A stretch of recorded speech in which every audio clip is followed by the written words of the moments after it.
Baik, kepada untuk kita menempati meja yang sudah kami sediakan, baik. Yang kosong boleh diisi dulu, supaya nanti yang baru datang bisa menempati dengan mudah dan lebih bergerak. Nah, silakan yang cepat bisa diisi dulu.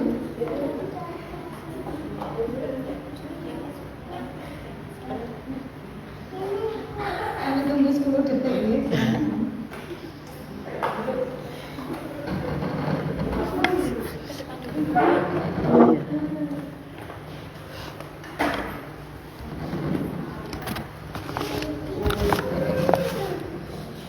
Baik, kembali saya mengucapkan selamat datang kepada kajian dan terima kasih banyak kepada Bapak Khairon atas kesediaannya meluangkan waktu di sela-sela kesempatan dengan semua. Mudah-mudahan apa yang kita usahakan hari ini untuk menuntut ilmu bersama-sama, ya sahabat yang solihin. Yang pertama kita mengharapkan ridho dari Allah Subhanahu Wa Taala semata, dan semoga nanti apa yang kita dapatkan dari sini bisa kita amalkan, kita jalankan bersama-sama sehingga insya Allah kita atau tujuan kita adalah bertemu di jalan Allah Subhanahu Wa Taala. Sebelum saya melangkah kepada acara ini, saya bacakan dulu susunan acaranya pada pagi hari ini.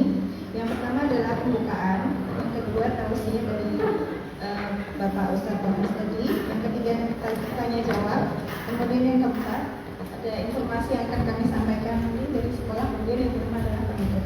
Nah, sebelum kita melangkah acara nih, ibu-ibu dan bapak-bapak yang dirahmati Allah Subhanahu Wa Taala, saya mau izin untuk membacakan tata tertib atau peraturan kajian orang tua siswa yang insya Allah sudah kita bacakan setiap kajian nih. Yang pertama, kajian orang tua ini akan dilaksanakan pada hari Ahad, setiap hari Ahad insya Allah rutin pekan pertama jam 8 sampai jam 9.15. Enggak terlalu lama nih, tidak terlalu lama insya Allah. Maka meluangkan waktu itu mudah-mudahan bisa sempat teman-teman. Jadi ini sebulan sekali dan tidak sampai 2 jam gitu. Kemudian yang kedua, kajian orang tua siswa dilaksanakan insya Allah akan sebanyak 10 kali dalam waktu 1 tahun. Kemudian panjenengan semua diwajibkan minimal hadir 6 kali pertemuan, dan orang tua siswa yang hadir kurang dari 6 kali pertemuan, maka putra putrinya mohon maaf, kami tidak memperbolehkan untuk mengikuti kegiatan kantor. Maka diusahakan deh Bapak Ibu, bisa bapak saja atau ibu saja atau dua-duanya. Kemudian orang tua siswa yang dalam rentang waktu 1 tahun itu sama sekali tidak pernah hadir dalam kajian orang tua siswa, maka putra putrinya akan kami kembalikan kepada panjenengan semua atau dikeluarkan dari sekolah. Nah, orang tua yang tidak hadir dalam kajian sekolah kami himbau untuk sebelumnya izin deh, dan kami tetap akan mengumumkan di grup sekolah sebagai bahan evaluasi bersama. Aturan ini dibuat supaya orang tua bisa ikut berlalu-lalang bersama putra putrinya dalam kegiatan dan ini saya sampaikan di awal tadi bahwa goal kita adalah bukan hanya masuk surga sendiri, tapi bersama-sama. Mudah-mudahan dalam halakom ini insya Allah semuanya nanti saling mencari ketika kita salah satu dari kita tidak ada di sini, insya Allah baik-baik. Nah, selanjutnya kita masuk ke acara, yaitu yang pertama adalah pembukaan. Mari kita buka acara pada pagi hari ini dengan bacaan umum kita bersama-sama.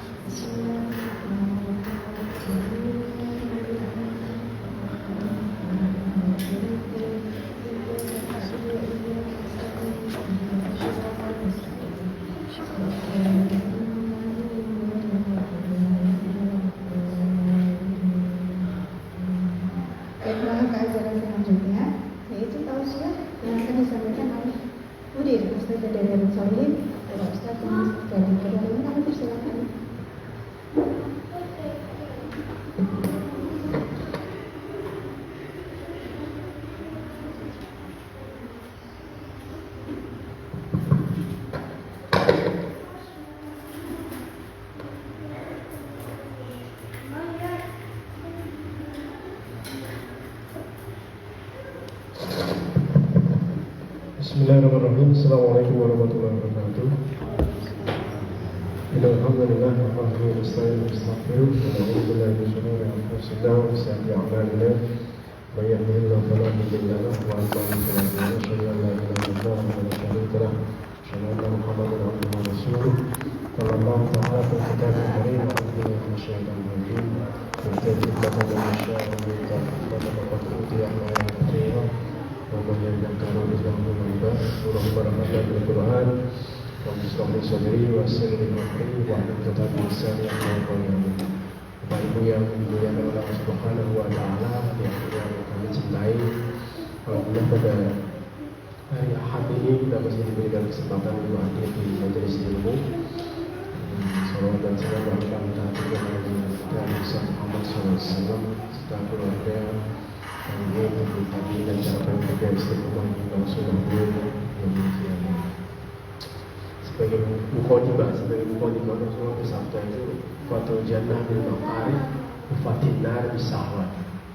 Surga itu dihiasi dengan perkara-perkara yang dibenci oleh dia, dan neraka itu dihiasi dengan perkara-perkara yang disenangi oleh syahwat. Nah, ngaji itu sejatinya adalah perkara yang dibenci oleh jiwa. Makanya hadir di majelis ilmu tuh nggak nyenengin, kenapa? Ya karena harus duduk, harus mendengar bukan perkara yang nggak nyenengin, tausiah atau nasihat itu kan nggak nyenengin. Beda lagi kalau jenengan duduk kemudian nonton mudruk, nonton lawak itu nyenengin gitu. Karena memang jiwa senangnya seperti itu. Makanya kadang ada ustadz yang jadi lawak juga ada supaya bisa nyenengin gitu. Kalau bisa nyenengin supaya mereka hadir di majelis ilmu gitu. Jadi lawak juga, jadi pelawak. Ini yang harus kita pahami. Jadi rupanya kalau kita berbicara tentang surga ya lelah ya sampai malaikat ketika diperintahkan untuk melihat jannah, karena Fadil bin Makari karena dihiasi oleh Allah dengan perkara-perkara yang nggak disenangi oleh jiwa, sampai malaikat mengatakan, ini ada yang Allah, kita akan melakukan seperti ini ya Allah. Aku khawatir nggak ada orang yang bisa masuk surga. Kenapa? Ya surga itu indah banget, tapi dibalik keindahannya itu banyak hal yang menyebabkan seseorang itu nggak bisa masuk di dalamnya. Kenapa? Ya karena tadi jiwa itu senangnya yang nyaman-nyaman, yang enjoy. Makanya banyak orang kalau ngobrol nggak senang diajak ngobrol masalah agama, itu nggak senang. Coba jadi sekali-kali duduk bareng tetangga, bareng teman SMA, coba jadi ngobrol dan bingung tentang artis, tentang ini, senang banget ngobrolin bola. Tapi kok coba geser sedikit masalah akhirat, geser sedikit sih.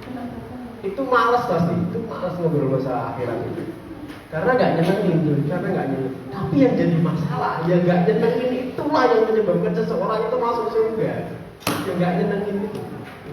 Makanya jiwa itu harus dipaksa. Untuk apa? Untuk mengikuti Nabi Rasulullah SAW, mengikuti apa yang dibawa oleh Rasulullah. Pokoknya dari hadis arba'in itu, barang siapa yang hawa nafsunya itu tapi mengikuti apa yang aku bawa, maka itu ciri khas orang yang beriman. Jadi dia paksa. Ya memang amalan kebaikan itu harus dipaksa. Gak bisa tiba-tiba dengan sakit ngaji, tiba-tiba bangun malam, sholat malam, gak bisa, karena jiwa itu gak senang. Siapa yang senang bangun malam sholat tahajud? Gak ada yang senang, karena lelah. Tapi kalau jangan dibangun, jalan traveling, kita nyari kuliner malam-malam di Semarang yang paling enak, jadi pasti bangun itu, pasti bangun kedip-kedip kau kemudian nyari kuliner. Karena apa ya? Karena itu senang seperti itu. Tapi kalau bangun, kemudian sholat malam, padahal sholat ciri khas sholat malam itu ciri khas keluarga yang masuk jannah. Masuk jannah. Makanya rahmat Allah itu nazala, dia menurunkan nazala rahmatullah Dia menurunkan rahmat Allah kepada siapa? Kepada rojul, kepada seorang laki-laki yang membangun zojanya, yang membangunkan istrinya. Kemudian kalau istrinya nggak bangun mau sholat malam, peciknya, baru dia bangun, kemudian dia sholat malam berjam. Itu ciri khas keluarga hujan. Begitu juga perempuannya, istrinya, kalau dia bangun, kemudian suami nggak bangun, diambilkan air, dipercikan air, kemudian dia bangun, itu ciri khas hujan. Dan jana rahmat Allah. Maka turunlah di sini yang namanya sakinah, mawadah, warahmah. Jadi bingkainya itu. Jadi bingkai sakinah, mawadah, warahmah itu bukan versi KUA, bukan versi KUA. Yang ikat hati itu kan Allah. Tapi kan kita memaksa diri, wah itu keluarga saya banget Pak Ustaz, kalau sakinah enggak, keluargamu aja subuh tidur Pak. Satu keluarga tidur, bagaimana mungkin sakinah? Sakinah itu versi Allah. Tapi kalau versi KUA, versi RT ya tanda tangan sakinah, tanda tangan sakinah, semua sakinah. Tapi kalau versi Allah yang ikat hati suami istri siapa? Yang ikat hati suami istri itu ya Allah. Nah ikatan itu akan terikat ketika suami istri itu dalam ketaatan terhadap Allah. Suami istri itu dalam bingkai tunduk dan taat terhadap ketetapan Allah Subhanahu wa Ta'ala. Wa anzalna sakinah, maka kami turunkan kepada mereka sakinah, bukan sakinah versi KUA, tapi hari ini kan banyak sakinah versi KUA. Ya bagaimana mungkin sakinah kalau pernikahan dimulai dengan cantik, berias cantik, alga dubur masih jogetan, kemudian tiba-tiba di akad dia nangis-nangis, sah nangis, kemudian dari situ jeduk, ya. Kemudian di bawahnya ada anak usia 7 tahun, melihat celana dalamnya biduan dahulu. Bagaimana pun sakinah, ketika sakinah itu dimulai dengan cara yang mengundang kemurkaan Allah Subhanahu wa Ta'ala kan. Bagaimana kan barakallahu, bagaimana kan keberkahan itu akan diturunkan kepada seorang laki-laki dan perempuan ketika pernikahannya itu malah mengundang murka Allah. Kan? Berapa banyak orang nikah hari ini akadnya nangis, tapi ada dulu mereka masih senang-senang aja, malah suruh organ dan sambil nyanyi-nyanyi sama biduan. Kemudian tiba-tiba sakinah dari mana kan seperti itu? Itu kan sakinah versi KUA dan versi RT Panjenengan semua yang mengatakan sakinah. Ya akadnya nangis-nangis, sedih-sedih. Tapi setelah 1 tahun, ya seperti itu. Artinya apa?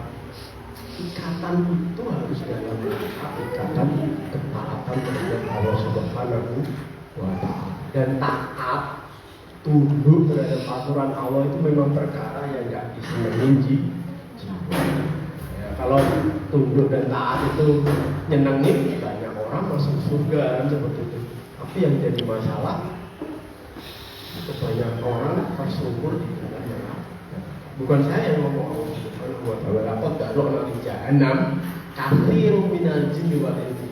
Dan sungguh kami isi banyak akhir itu kan banyak orang itu masuk neraka dari golongan jin dan manusia. Ya, sebabnya apa? Karena surga itu perkara yang tidak disenangi jiwa. Makanya lagu Roma Irama kan mencerminkan itu. Kalau dicermati lagunya Roma Irama itu banyak dakwahnya. Tapi jangan didengerin sambil joget. Jangan didengerin sambil joget, didengerin sambil merenung coba. Kenapa yang asik itu diharamkan? Jadi memang yang asik itu disenangi jiwa dan itu masalah loh itu. Kenapa yang enak-enak itu diharamkan? Itu memang yang asik dan enak itu yang disenangi jiwa yang menyebabkan banyak orang akhirnya masuk ke dalam neraka. Tapi yang nggak enak-enak, yang nggak nyaman-nyaman, yang dibenci oleh jiwa itu permasalahannya itu adalah jalan menuju surga. Jadi jalan itu masalah. Maka gimana Pak Ustaz cara dia dipaksa, harus dipaksa gitu. Azan, zuhur, azan subuh yang dipaksa. Sholat 5 waktu itu kan perkara yang enggak pasti senang jiwa banget. Sholat 5 waktu, bayangin, ini subuh itu harus bangun, jam 4 itu harus bangun. Siapa yang senang bangun jam 4? Yang ada senang jam jam 4 harus bangun. Itu jam 4 bangun, jadi itu kalau yang laki-laki itu sudah tiba-tiba jam setengah 12 dan 12 itu sudah ada zuhur dan harus wajib ke masjid laki-laki. Nah, ini masalah sholat saja itu nggak nyenengin banget. Kalau nggak dipaksa susah. Tik dulu masih tiba-tiba sudah asar, ada asar itu harus ke masjid lagi. Tiba-tiba sudah maghrib harus ke masjid lagi. Sholat maghrib sebentar aja. Mau buka apa udah isya, Allah harus ke masjid lagi sholat isya. Itu diputar terus 5 kali dalam sehari. Ya itu kalau nggak ada jiwa yang sabar, sabar itu kita sabar dan ketaatan terhadap Allah nggak bisa itu. Padahal orang yang selamat pertama kali itu orang yang itu tadi, orang yang dikit-dikit masjid, itu yang selamat coba. Dan permasalahannya persentase kalau jadikan persentase orang yang dikit-dikit ke masjid tadi itu persentasenya kecil banget hari ini. Coba orang hari ini bangun subuh ke masjid atau ke pasar coba. Ke pasar gitu. Bangun subuh jam 4 dia ke masjid apa? Ke pasar dia. Itu ke pasar, nyampe ke pasar. Yang seharusnya subuh jam 4 itu seharusnya kalau mereka itu benar-benar ingin masuk surga, itu masjid penuh. Kenapa kok nggak bisa penuh? Ya nggak nyenengin tadi, nggak seneng. Itu nggak seneng. Tapi kalau ada duitnya karena duit itu nyenengin. Duit itu nyenengin. Sedangkan amal soleh nggak nyenengin. Kenapa amal soleh nggak nyenengin? Nggak ada duit. Ya, nggak adanya cuma pahala. Yang jadi masalah yang ada pahalanya itu yang menyebabkan masuk surga, dan yang ada duitnya itu yang menyebabkan masuk neraka. Nah orang condongnya kemana? Yang ada duitnya tadi, karena bisa dinikmati oleh jiwa. Jiwa kalau lihat duit itu senang banget. Tapi kalau lihat pahala itu nggak nyenengin, karena nggak ada yang bisa dinikmati kok. Nah yang jadi masalah visi besar umat Islam itu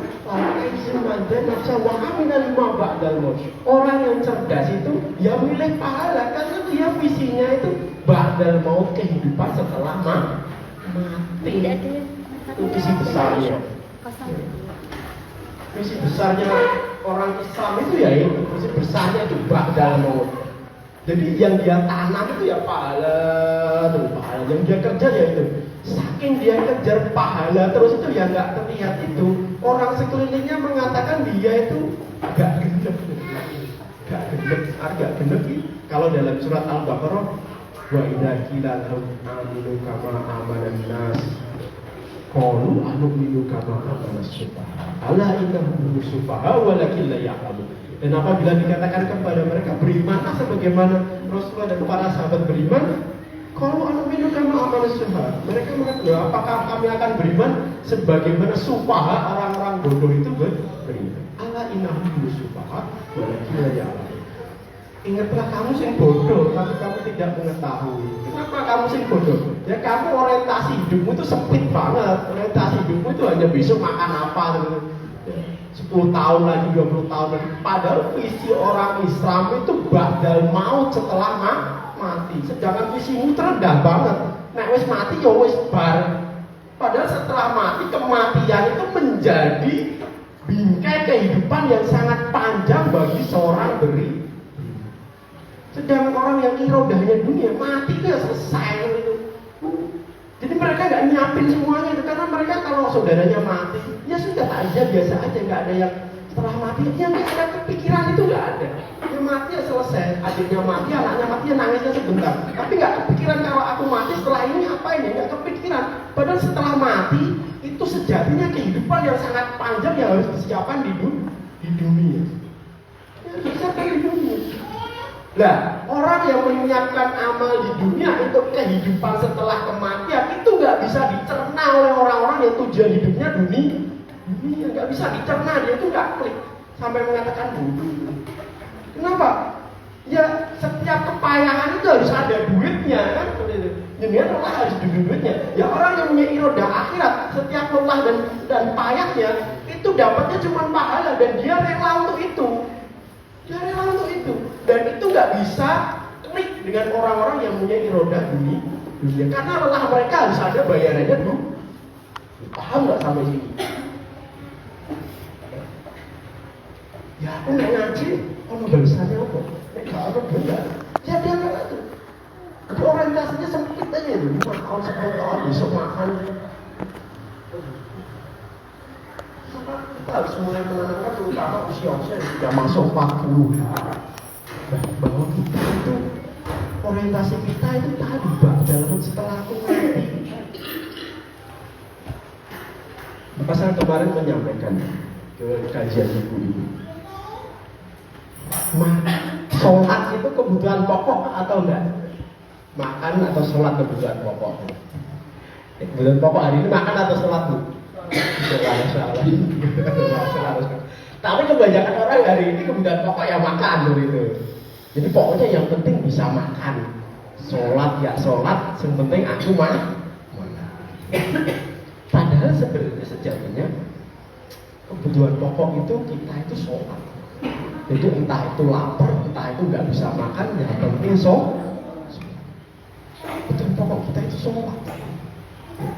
Nah, kenapa hari ini makan menjadi kebutuhan pokok? Coba kenapa? Ya karena orientasinya sempit. Orientasinya ya besok bisa makan, Bu.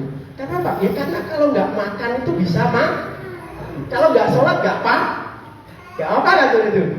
Karena orientasinya hanya sehari, 2 hari, 3 hari. Dia mengatakan nggak sholat ya nggak apa, nggak sholat nggak apa-apa, nggak makan itu baru celah. Bener nggak? Akhirnya makan jadi kebutuhan pokok, sholat jadi nggak kebutuhan pokok. Paham nggak sampai sini? Sehingga orang itu mementingkan makan daripada sholat. Sehingga kalau ada adzan zuhur, adzan asar, mereka ya tetap yang ibu-ibu di rumah nonton sinetron ya tetap nonton sinetron. Yang bapak-bapak kerja ya tetap kerja. Yang bakul pasar ke doli ada ya tetap ke doli. Karena apa? Karena sholat bukan kebutuhan pokok. Makan itu kebutuhan pokok. Jadi orang nggak bisa makan itu bingung. Karena kalau nggak bisa makan celaka bisa mati. Kalau nggak sholat nggak bisa masuk surga itu menjadi hal yang remeh bagi mereka. Nggak sholat nggak bisa masuk surga. Itu ramai seperti itu. Karena orientasinya rendah tadi. Orientasinya itu hanya makan tadi.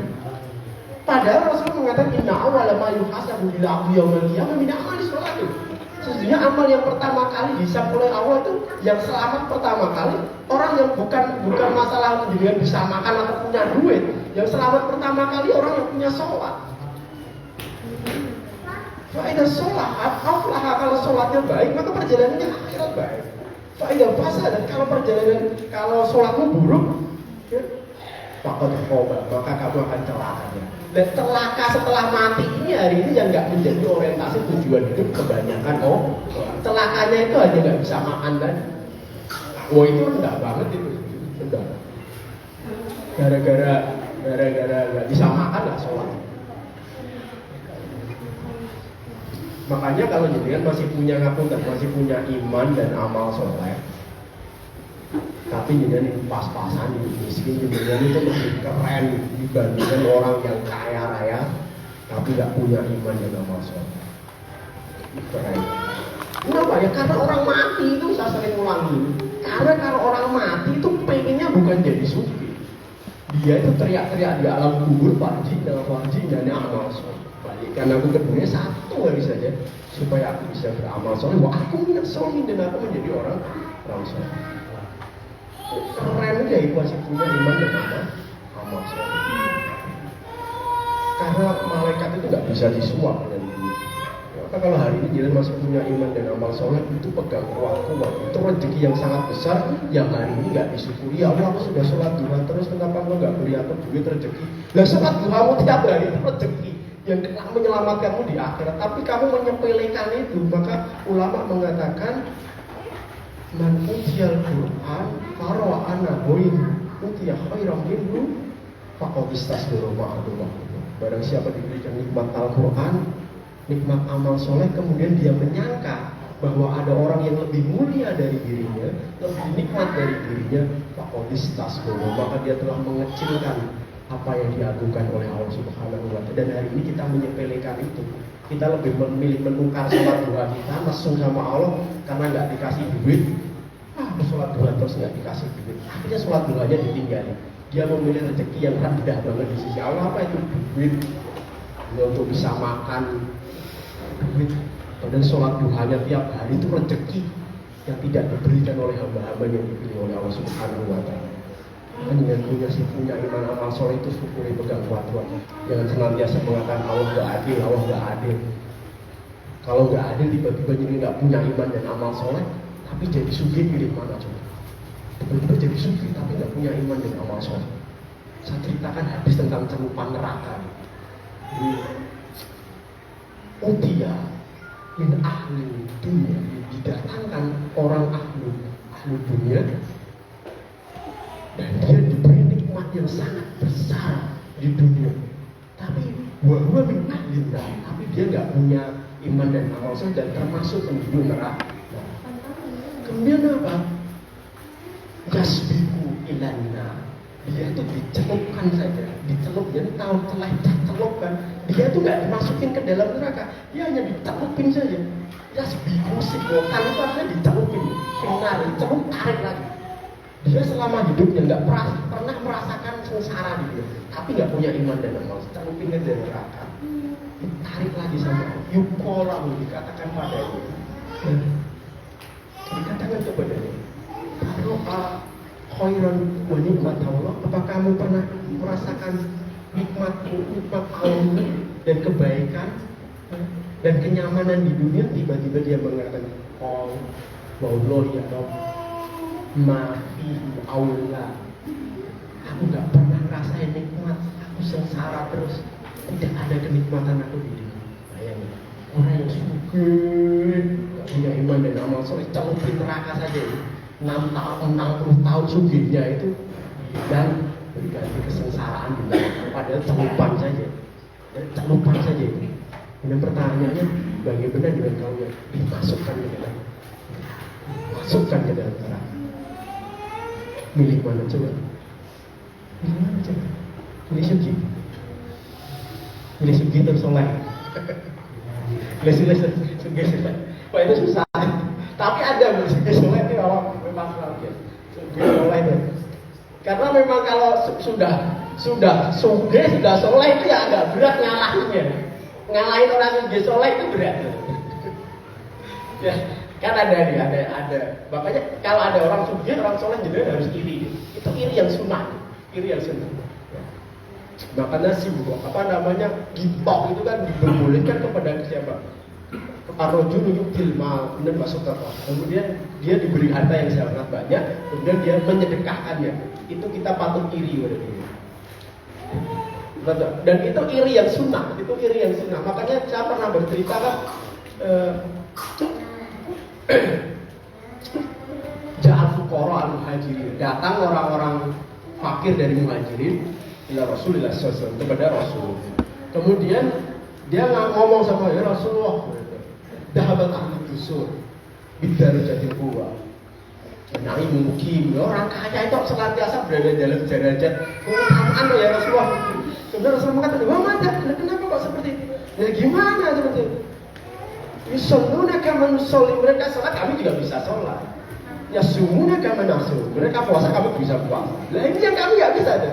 Ya, sodak, mana kata sodak, mereka bisa bersedekah, kami nggak bisa bersedekah. Jadi irinya sahabat yang miskin dulu itu indah banget sama orang kaya. Makanya yang jadi masalah kalau kita hidup pas-pasan, ya, dia lebih keren daripada orang kaya yang nggak punya iman dan amal soleh. Tapi yang jadi masalah dia akan kalah kepada orang yang kaya yang punya iman dan amal. Kemarin di pembangunan pondok itu ada yang sedekah 150 juta, kemudian tambah lagi ada orang bersedekah hampir 250 juta. Itu kayak orang ngeluarin duit 2.500. Jadi sedekah untuk pembangunan pondok itu hampir 250 juta. Itu kayak ngeluarin duit 2.500 itu kalau transfer. Itu saya sampai pikir, terus pertanyaan gimana nyalain orang seperti ini? Lalu kita sedekah 1 juta aja setahun itu sampai tersesak-sesakan oleh itu. Ini ada orang ngeluarin 250 juta terus ngoyaknya kita terus biasa ya. Makanya kalau ada orang soleh sugih, jadi kan patut pingin gitu. Pingin jadi soleh. Tapi jangan nyinyir gitu. Soleh kok sugih. Kenapa lebih baik orang soleh, seorang ustadz sugih? Kenapa? Hartanya dibuat kebaikan. Kemudian itu harus nyinyir kepada orang maksiat tapi sugih, itu masalah, hartanya digunakan untuk keburukan. Tapi kalau ada orang sugih, soleh sugih, jangan dinyinyirin gitu. Ya. Jangan dijulitin gitu. Tapi diinginin aja, diinginin karena aku sama ya orang lain. Tapi jangan dinyinyirin, soleh kok sugih, soleh dia harus subut, harus miskin, ya enggak seperti itu. Nah, Bapak Ibu yang dimuliakan oleh Allah Subhanahu wa Ta'ala itu, kalau mukadimahnya sangat panjang ya. Dia sangat panjang. Tufatul jannah bil makari, tufatul nar bisa. Surga itu dihiasi dengan perkara yang enggak disenangi juga, dan neraka itu dihiasi perkara yang disukai oleh sahabat. Nah, masih ada setengah jam, kita akan membahas sedikit tentang bab makan bersama anak-anak, sembari memberikan pengarahan dan meluruskan kehidupan mereka. Saya bacakan kitab. Nabi sering makan bersama anak-anak, tidak diragukan lagi ini merupakan kesempatan bagi mereka untuk belajar dari guru besar mereka tentang etika menyantap hidangan. Karena memang tidak ada guru yang lebih baik pengajarannya dan lebih perhatian terhadap perkembangan anak-anak selain Nabi SAW. Umar bin Abu Salamah berkisah, ketika masih kecil, aku berada di pangkuan Nabi dan tanganku menjalar kemana-mana di atas nampan. Rasulullah bersabda, ya ulam, sallallahu ta'ala kul yaminika wa kul mimma yalika.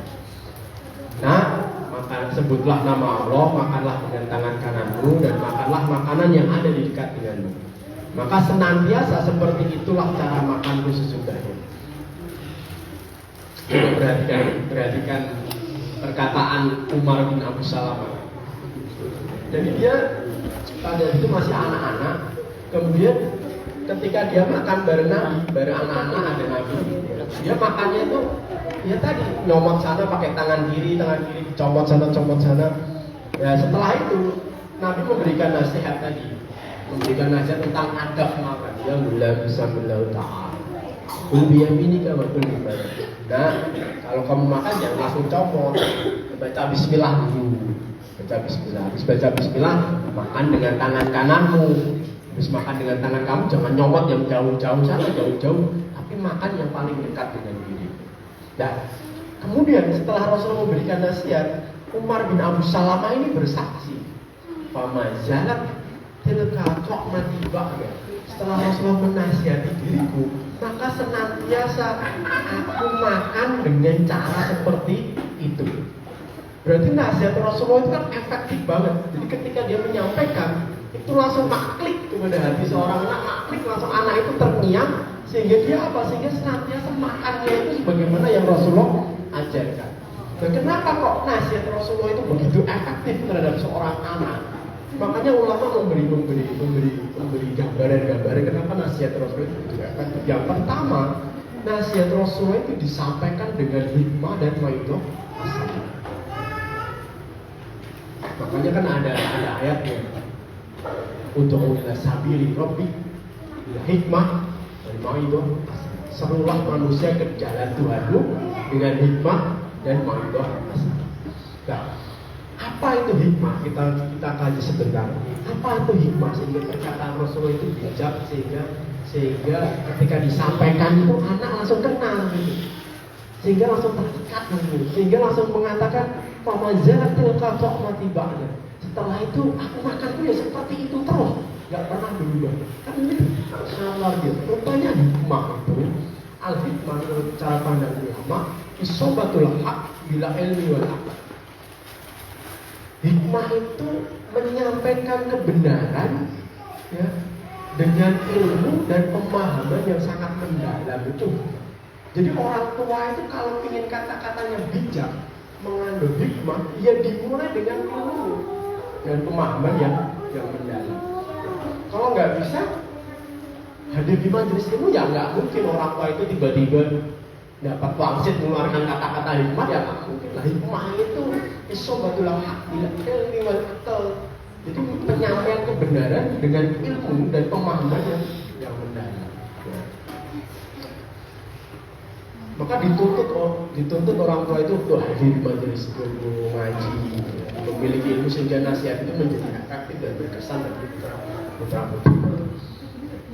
Saya cuplikan sedikit supaya kita bisa memahami apa itu hikmah.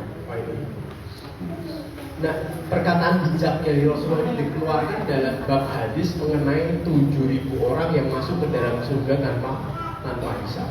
Jadi hadisnya itu berbunyinya wakilani hadhihi ummatuka wa ma'ahum sab'una alfan yadkhuluna al-jannah bighayri hisab wa la adab.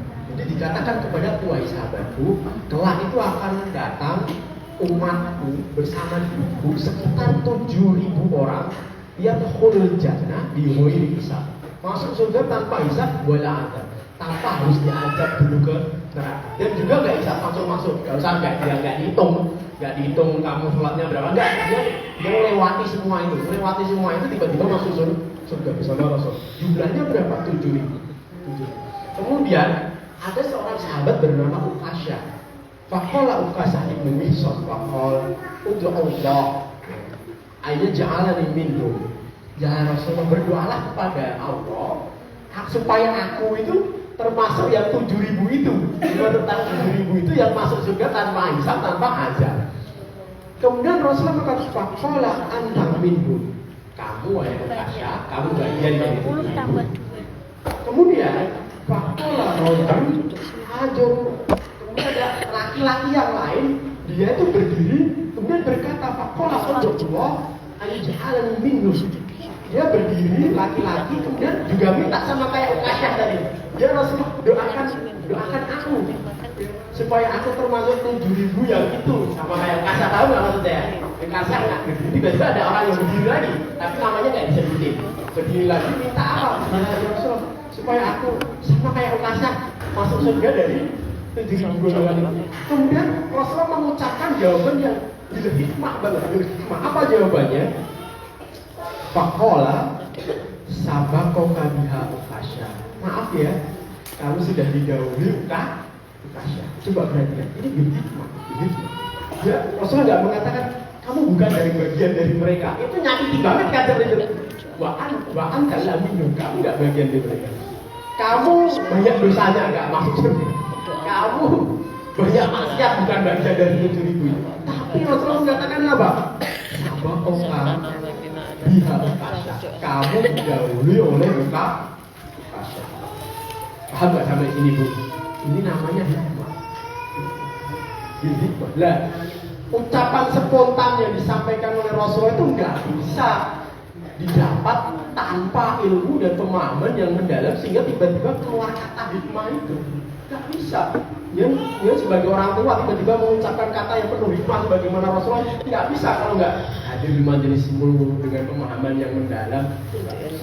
Maka hadir di majelis ini membuat seseorang paham ilmu sehingga ketika menyampaikan kata-kata, insya Allah kata-kata itu menjadi bijak. Contoh ini, diminta sama anak, Pak, tas rusak, bersesok tuku, ibu. Itu kan seolah-olah bijak itu bijak enggak? Atau yang biasanya, bapak udah bayaran, sesok tuku pas bayaran gitu. Ini kata-kata yang sering disampaikan. Yang jadi masalah kan ketika kita mengatakan tas rusak.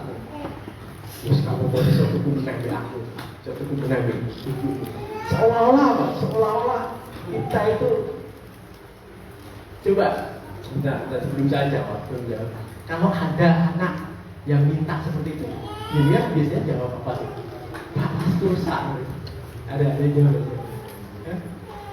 Bu, tas rusak. Jadi dia jawab apa? Kan jawabannya biasanya gitu kan? Suatu menang.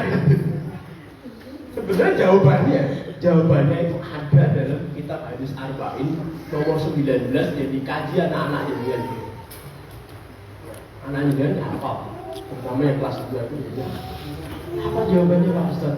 Jawabannya itu ketika Rasulullah itu memboncengkan Abdullah bin Abbas di belakang Rasulullah naik onta. Rasulullah memberikan nasihat yang sangat bagus. Nah, dia bilang, "Idza sa'alta fas'alillah, wa idza Ya sta'anta fasta'in billah. Nah, kalau kamu minta sama siapa? Minta sama Allah. Kalau kamu mohon pertolongan sama. Yang jadi masalah kan hari ini kita menjadi Tuhan bagi anak-anak kita. Besok itu banyak itu. Pernah nggak kita ngomong? Kaidah sta'anta fasta'in. Kaidah sa'alta fas'alin. Nah, kita rusak ya, minta sama Allah. Minta sama Allah. Minta sama Allah supaya Allah memberi rezeki. Supaya besok dikasih rezeki kita bisa rezeki. Tapi yang jadi masalah kan kita memposisikan diri kita sebagai Tuhan. Maka mulailah menanamkan kata-kata bijak. Ya saat apa minta sama. Sehingga hatinya anak itu tergantungnya sama siapa juga? Diikatnya sama siapa? Sama. Tapi anak hari ini kan senantiasa kita ikat dengan diri kita. Kita seolah-olah jadi Tuhan bagi anak kita. Sehingga tetap bergantung anak itu ya bukan Allah. Pas rusak ya dari wong. Dan yang mati. Jadi, ada nggak sadar kalau dengan mati dan dengan makanya banyak anak yang ketika ditinggal ibunya jadi stres. Kenapa? Ya karena dengan memposisikan diri menjadi Tuhan. Jadi anak itu katanya kuat banget sama ibu. Padahal pun Allah itu esa, hanya satu-satunya Tuhan yang diibadahi, dan Allah itu tempat bergantungnya segala sesuatu. Jadi kita harus mulai menanamkan tempat bergantung anak kita itu ya Allah. Tadi kalau minta jangan jadi Tuhan. Minta sama Allah. Terlepas nanti kita berikan, dia sadar bahwa rezeki itu dari karena kita nggak senantiasa mendampingi anak kita. Ya? Kalau jenengan merasa jenengan akan dampingi terus anak jenengan sampai nikah, siapa yang tahu? Nggak ada yang tahu jenengan besok mati juga. Nggak ada yang tahu. Tapi kan kita merasa seolah-olah jadi Tuhan sehingga dampingi terus. Dia ketika anak itu memposisikan diri kita benar-benar jadi Tuhan, dia tiba-tiba ketabrak motor mati. Maka ada kasus anak itu jadi stres. Karena apa? Karena hatinya tuh gantungnya sama ibunya, bukan kepada Allah. Padahal apa? Inna lillahi wa inna ilaihi raji'un. Kami itu milik Allah dan kami itu akan kembali kepada Allah. Yang merasa memiliki tubuh jenengan, jasad jenengan jangan sampai merasa memiliki. Karena itu bukan milik kita. Itu bukan terserah dia. Mau diambil 1 jam lagi, mau 5 menit lagi, terserah. Maka kalau terserah kalau dia sudah mempersiapkan anak-anaknya untuk diikat hatinya kepada Allah Subhanahu wa Ta'ala. Jadi masalah itu kita merasa menemani anak kita selalu. Maka ada kisah yang menarik, Coach Stephen ketua MCI gitu, yang kemarin viral kematiannya, itu benar-benar mempersiapkan keluarganya, gantungnya itu sama Allah. Jadi dia, istrinya di rumah sudah beli kain kapan. Jadi di rumahnya tidak ada kain kapan supaya memakan loh. Nah kami itu nggak akan senantiasa menemani dirimu. Kamu harus senantiasa bergantung kepada Allah Subhanahu. Jadi siapin kain kapan. Jadi anak itu tahu bahwa bapaknya ibunya itu akan senantiasa mendampingi dirinya tuh di rumah terus. Semoga Allah merahmati kita. Itu harus mulai ditanam jadi Tuhan dari anak-anak itu. Karena yang memelihara anak kita sejatinya itu ya Allah. Dia bisa memelihara berapa tahun? Memelihara dan menjaga mereka itu paling berapa tahun? Kita nggak bisa memastikan itu. Bisa memastikan dia menamani sampai anak itu nikah sampai balik nggak ada yang bisa memastikan. Yang bisa memastikan itu adalah Allah Subhanahu wa Ta'ala. Makanya Anda ketika melahirkan Maryam alaihissalam, dia gantungkan penjagaannya itu kepada Allah Subhanahu wa Ta'ala. Wa inni u'idhuha bika wa dzurriyyataha minasyaitonir rajim. Ya Rabb, aku memohon kepadamu, meminta perlindungan kepadamu. Ini gantungnya kepada Allah terhadap keturunanku dengan penjagaan dirimu dari godaan setan yang terbuka. Karena Zahana ketika pada anaknya masih bayi, Ya dia nggak akan bisa, dia nggak tahu kapan dia nemani sampai anak ini sampai besar. Jadi dia ikat penjagaan anaknya itu kepada Allah Subhanahu wa Ta'ala. Dan dia seorang janda. Dan akhirnya berhasil. Sehingga ketika berdoa dia seperti itu, dia meyakini bahwa tempat bergantung itu Allah dan penjagaan anaknya itu adalah Allah Subhanahu wa Ta'ala. Sehingga disambung ayatnya itu setelahnya, fataqabbala biqabulin hasan fa'ambataha nabatan hasan. Maka kami terima, kami ijabah doanya, permohonannya, dan kami jaga anaknya itu dengan penjagaan yang sangat baik. Maka jangan merasa kita menjadi Tuhan dari anak kita, sehingga kita lupa untuk mengikat hati diri kita atau anak kita dengan penjagaan Allah Subhanahu wa Ta'ala. Maka saya sering senantiasa menyampaikan kepada anak saya, terutama ketika anak saya bertengkar, tiga-tiganya bertengkar, sering saya dudukkan, saya sampaikan, nah, kakak kumpulkan saya, kalian itu saudara, kamu saudara, kakak sama Asma itu saudara, gak boleh saling mengejek, harus saling menguatkan. Kenapa? Ya, Abi sama Umi itu gak mungkin menemani kalian selamanya. Abi sama Umi, kalian nggak tahu besok Abi Umi itu nggak ada, nggak tahu. Abi Umi besok bisa jadi bisa meninggal. Kalau kalian tuh gejekan seperti ini, bertengkar seperti ini, nggak saling menguatkan, terus kalau Abi nggak ada, Umi meninggal itu gimana? Mulai diikat dong. Kalian harus kuat seperti ini. Kalau nggak ada ayah, nggak ada Abi, nggak ada Umi, nggak ada ibu. Karena nggak mungkin. Nah itu harus mulai ditanamkan. Dari kecil harus ditanamkan. Tapi jangan merasa kita jaga dia sampai nikah. Dia tahu. Tapi kan kita merasa seperti itu loh. Sehingga ya itu harus mulai ditanamkan. Nah, Bapak Ibu yang dimuliakan oleh Allah Subhanahu wa Ta'ala, itu namanya hikmah. Dan kata-kata hikmah itu nggak bisa tertuang ke dalam sisi anak kalau orang tua itu nggak senantiasa hadir di majelis ilmu, nggak seneng ngaji itu nggak mungkin. Ngaji. Makanya ngaji itu menjadi fondasi yang sangat besar bagi seorang orang tua. Jadi harus memahami. Maka saya analogikan seperti ini.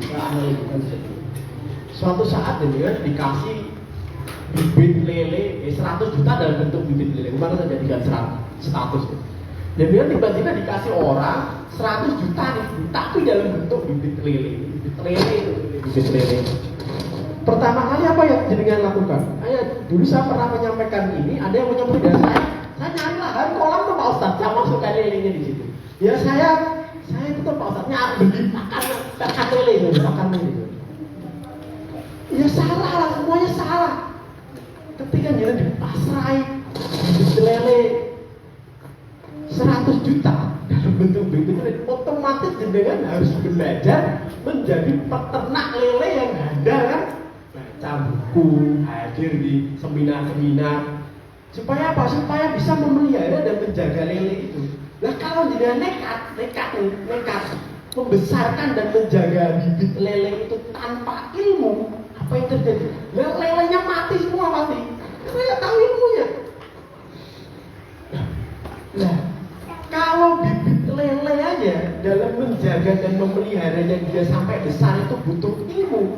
Bagaimana dengan orang tua yang nekat hari ini menjaga dan memelihara anaknya tanpa ilmu? Bayangin, ya jadilah generasi pecundang seperti ini.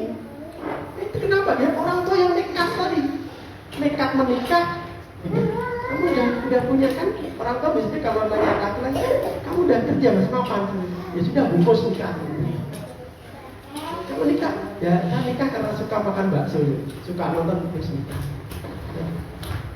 Nah akhirnya apa? Dan tumbalnya tadi, tumbalnya generasi ini.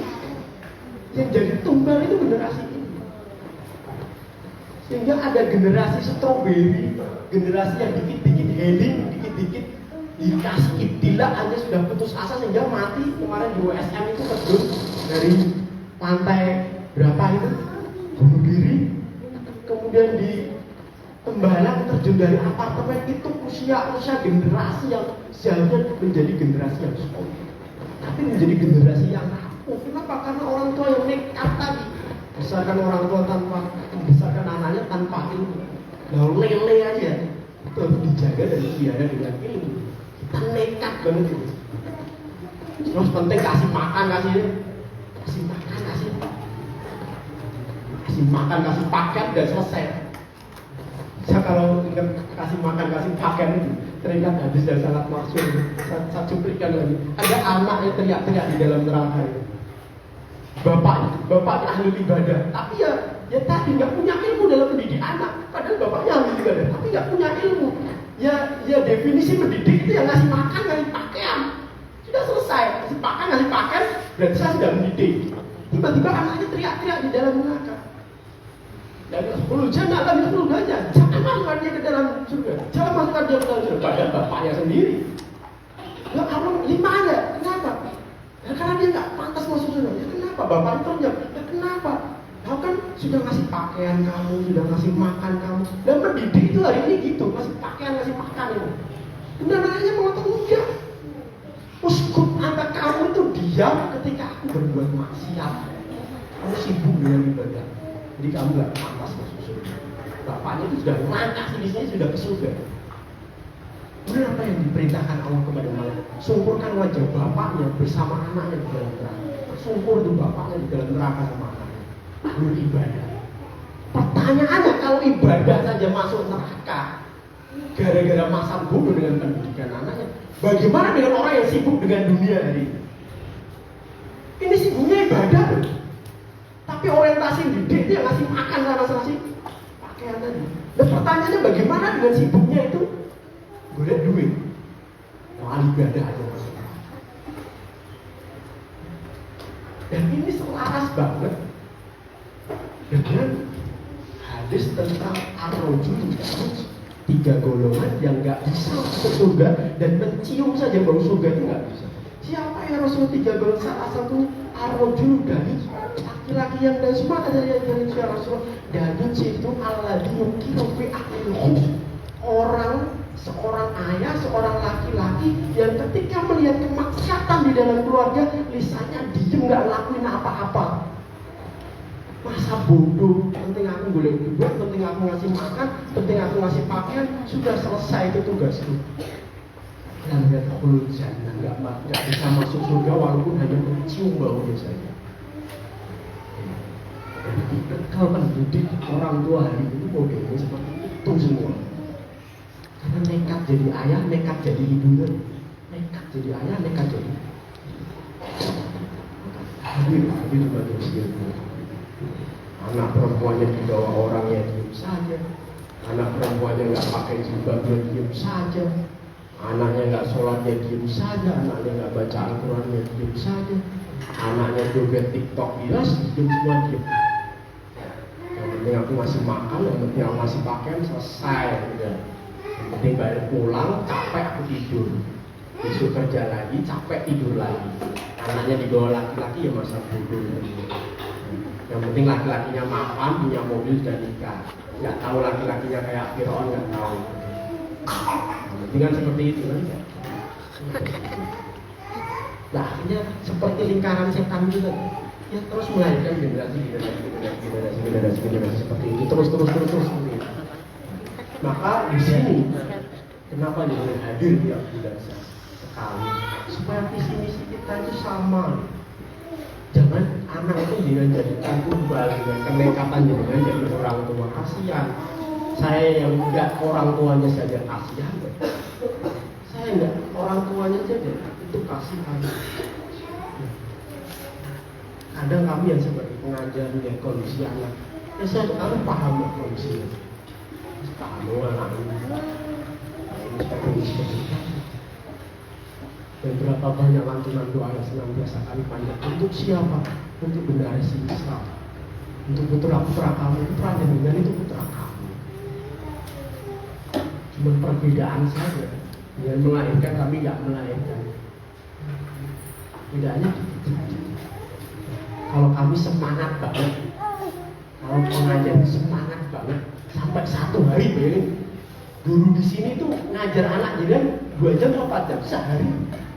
24 jam pantau terus itu, pantau lewat WA, restoran, pantau dengan tingkatan jaga supaya anaknya itu senantiasa dalam hatinya itu ada Al-Quran terus. Bahkan ketika libur kami itu sangat khawatir banget.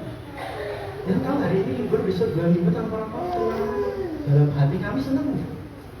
Kami tuh khawatir kalau Al-Quran di depan anak-anak panjenengan itu hilang dalam 2 minggu. Tapi kan kadang jenengan enjoy saja. Kadang ini besok 2 minggu kami kembalikan kepada panjenengan. Itu dijaga benar itu. Hati yang dalam hatinya itu sudah ada Al-Quran itu dijaga. Kalau jenengan 2 minggu nggak bisa jaga, besok ibunya 2 minggu. Terus jenengan tuh meraih kebaikan dari anak-anak dari apa juga. Padahal kamu itu jaga bertahun-tahun di hati anak kamu. Kalau nanti libur 2 minggu, kok tiba-tiba masuk lagi Al-Quran anak panjenengan hilang, itu yang jenengan bertanggung jawabkan kepada Allah Subhanahu wa Ta'ala. Jenengan bertanggung jawab kepada Allah Subhanahu wa Ta'ala.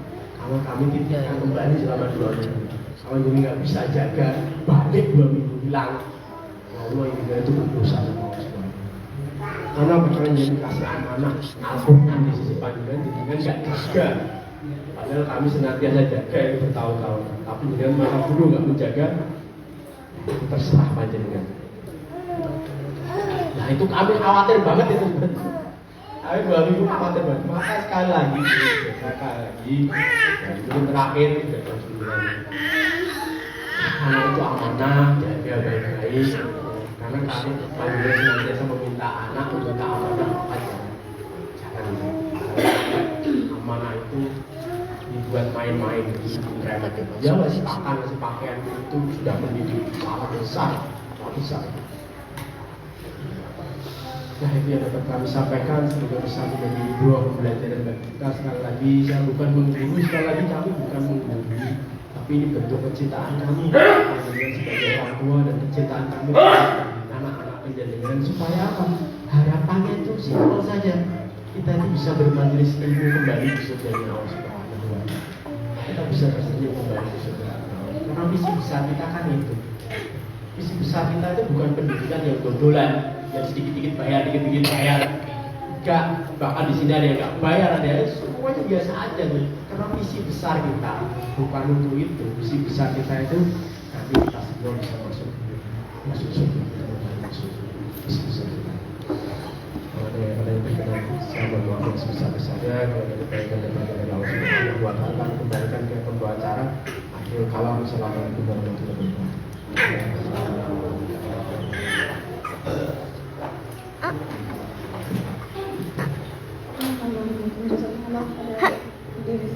Terima kasih pemaparan tausiahnya.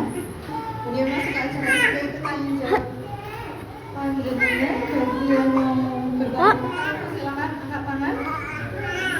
Bapak Ibu monggo yang mau share-share. Monggo, Bapak yang mau tanya? Tidak ada? Sudah paham semua ya? Insyaallah. Kemudian apa yang disampaikan oleh saudara kita, kemudian bahwa orientasi kita hidupnya itu bukan karena dunia saja, tapi kita punya tujuan yang lebih baik atau tujuan yang lebih lurus, yaitu untuk menyelamatkan akhirat kita bersama. Itu salah satu tujuan kita hadir di majelis ini pada hari ini. Selanjutnya masuk acara yang keempat, yaitu saya sampaikan beberapa informasi dari sekolah. Yang pertama, sebagaimana yang sudah diinformasikan di grup panjenengan masing-masing, di grup wali kelas atau di grup kelas masing-masing, yaitu insya Allah besok hari Senin jam 9 akan diadakan penerimaan rapor di sini, di Institut Riyadhusolihin, baik pagi maupun sore, tempatnya sama di sini, jamnya juga sama, jam 8. Nanti silakan panjenengan menemui wali kelas masing-masing untuk administrasi dan lain-lainnya. Itu nanti juga bisa dikoordinasikan dengan pengajar atau wali kelasnya masing-masing. Kemudian yang kedua kami sampaikan terkait infak salimah.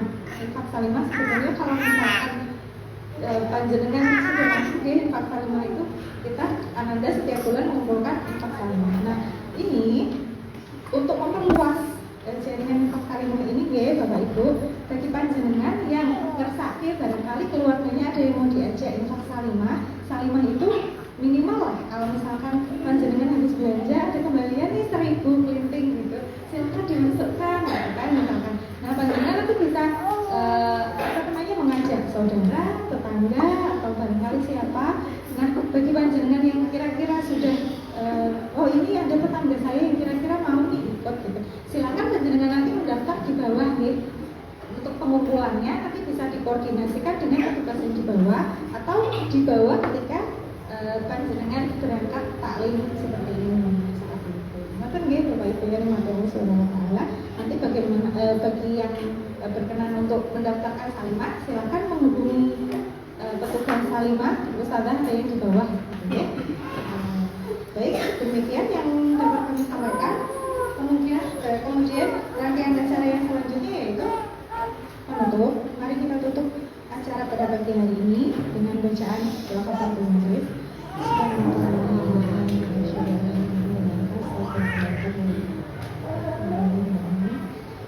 Kami mohon maaf sebesar-besarnya apabila ada penyampaian kata yang berkenan, kemudian ada yang dari jamuan atau dari tempat yang barangkali kurang memadai, terutama yang di sebelah kan saya tidak dapat meja. Mohon maaf yang besar-besarnya atas keterbatasan kami. Dan terima kasih sebelumnya kami ucapkan kepada panjenengan semua yang berkenan hadir. Mudah-mudahan nanti bisa terus istiqomah untuk menghadiri majelis ilmu ini dan mudah-mudahan kita bisa bersama-sama mengambil manfaat dari majelis ilmu kita yang kita hadiri pada pagi hari ini. Assalamualaikum warahmatullahi wabarakatuh. Ilyas Saifur Rahman, Muhammad Ridwan,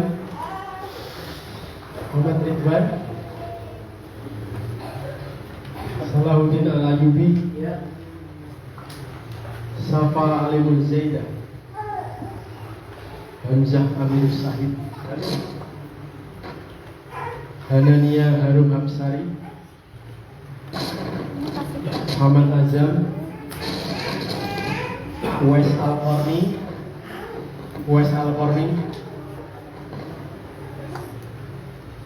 Erik Zion M. Yusuf,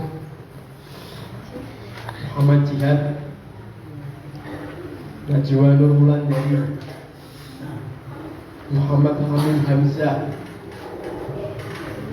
Salma Fatin Qurani, Habsah, Muhammad Ilham Ardiansah, Muhammad Abdul Aziz,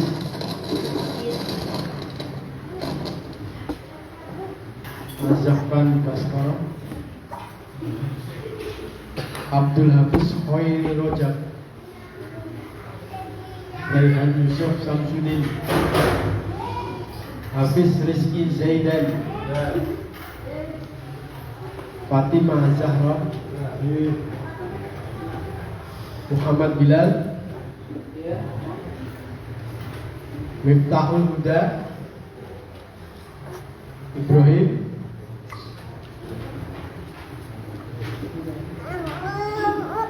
Umarah Anaya Al-Khansa, Sofia, Khairul Anas, Ilham Pandu Satya,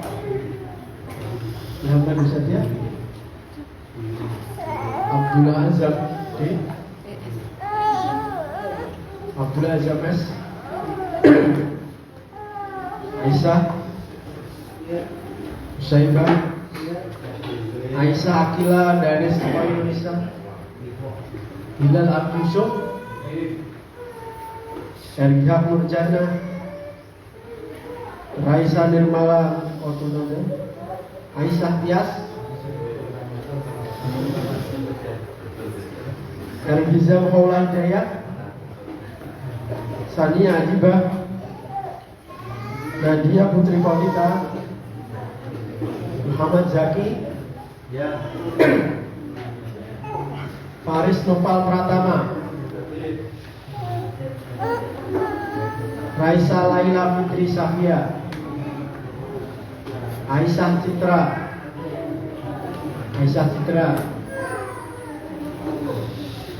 Farid Hasan,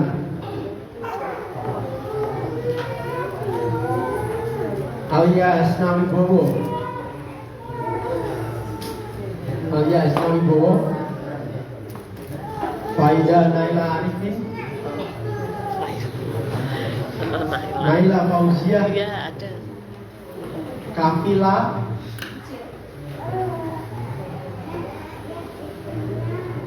Muhammad Huzaifah,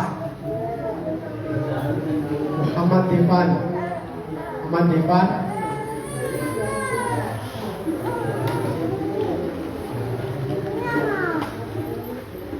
Nurisa Azalia, Faila ada. Dafa Maulana, Iya ada. Ahmad Yusuf. Ya alhamdulillah. Kita akhiri. Assalamualaikum warahmatullahi wabarakatuh. Waalaikumsalam warahmatullahi wabarakatuh.